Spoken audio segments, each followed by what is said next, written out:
আজ আমরা ব্যবহারিক জৈব রসায়নের দুটি গুরুত্বপূর্ণ বিষয় নিয়ে আলোচনা করব: বর্ণ পরীক্ষা এবং ক্রোমাটোগ্রাফির মৌলিক ধারণা।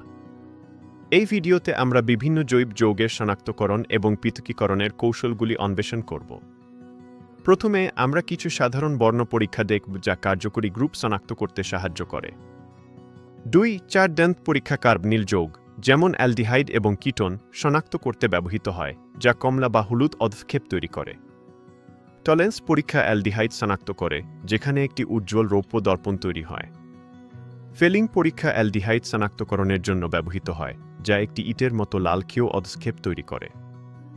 ব্রোমিন জল পরীক্ষা অসম্পৃক্ত যৌগ শনাক্ত করে, যেখানে ব্রোমিনের বাদামি রং অদৃশ্য হয়ে যায়। এখন আমরা ক্রোমাটোগ্রাফির মৌলিক ধারণাগুলি দেখব, যা মিশ্রণ থেকে উপাদান পৃথকীকরণের একটি শক্তিশালী কৌশল।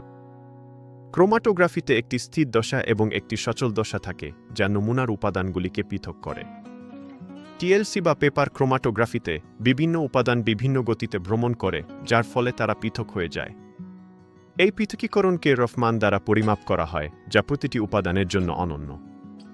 এই ভিডিওতে আমরা বর্ণ পরীক্ষা এবং ক্রোমাটোগ্রাফির মাধ্যমে জৈব যৌগের শনাক্তকরণ ও পৃথকীকরণ সম্পর্কে জানলাম।